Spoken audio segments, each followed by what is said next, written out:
let's quickly go back to Siddhant, who's outside the BJP headquarters. Siddhant, the other question that comes to mind is also, why is the BJP posing such stiff resistance when it comes to the post of the speaker?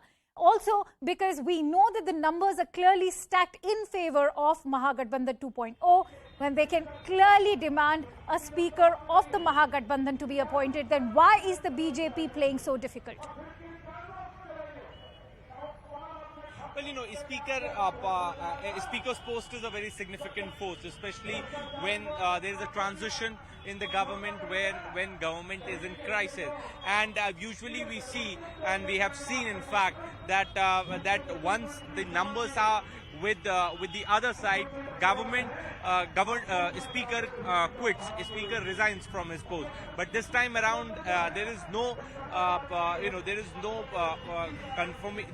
update from Vijay Kumar Sinha whether he's going to resign or not. Also in Maharashtra, if you remember, the first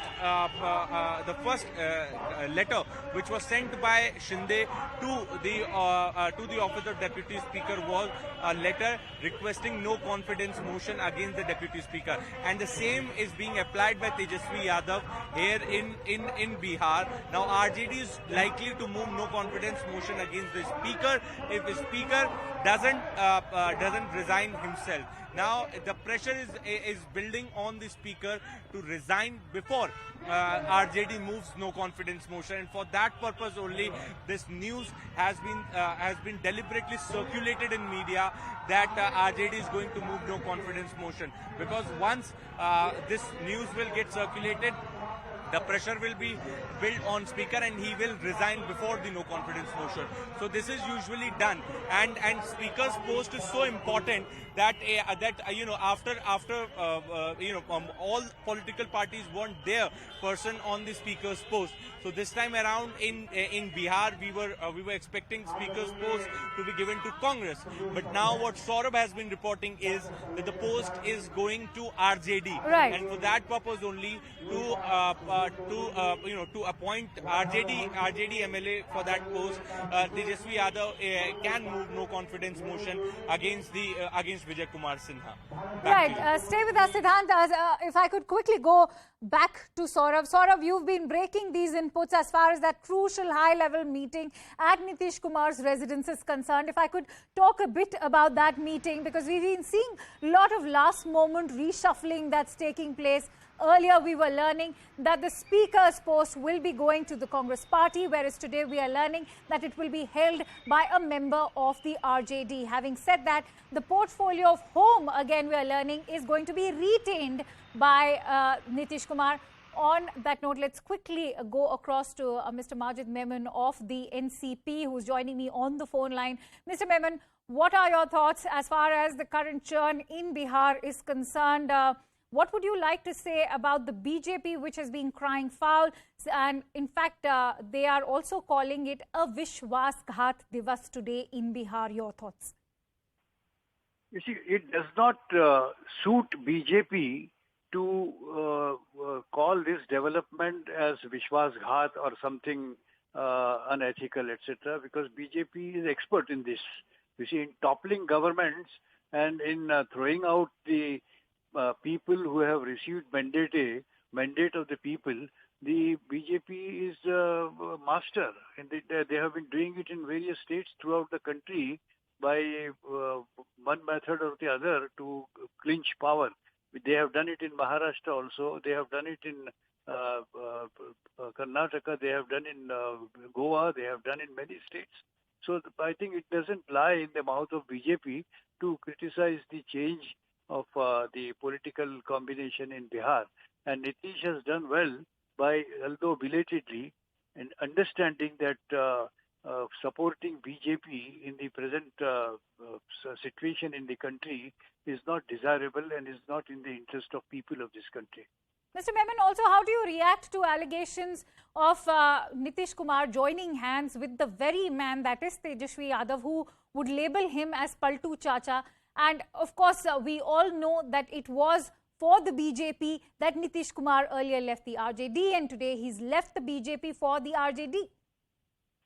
No, see, the BJP who feels let down by Nitish can make any kind of abuses or give him any names, which is absolutely not going to matter anymore. People of this country, more particularly in the opposition throughout the country, have welcomed Nitish, that he has understood that to support a government which is not pro people, is not going to be giving any dividends in the days to come. And he has rightly taken this decision, which of course would strengthen the opposition stand in the 2024 Lok Sabha election, which is going to be decisive even with regard to the fate of NDA. Mr. Memon, we've all seen what happened to Mahagathbandhan of 2015, and many are skeptical about Mahagathbandhan 2.0. What is your take? What is going to be different in this new grand alliance? No, see, now the opposition unity will get a boost with the advent of or entry of Nitish Kumar also, because Bihar is politically a very active state. After Uttar Pradesh, Bihar is also very relevant to show the pointer with regard to what is going to happen in the whole country in Lok Sabha election in 2024. And I think with the entry of Nitish, the opposition leaders who are trying to get everybody together, it is definitely a plus point. And I'm sure that leaders like Sharad Pawar, Mamta Banerjee, Stalin, Kejriwal, now Nitish Kumar is an added star, are all regional sartaps, and they together can turn the table on NDA in the days to come. Also, Mr. Memon, how do you view Nitish Kumar's current innings as the CM an eighth time?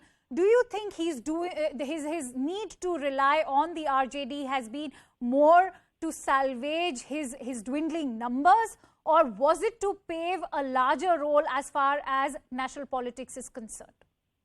No, that is up to Nitish Kumar to decide whether he wants to confine to Bihar and keep on working for the development of the state of Bihar, or he wants to plunge into national politics. But certainly, even if he wants to confine to Bihar, he would be a man of utility, because he has some credibility with regard to his clean image.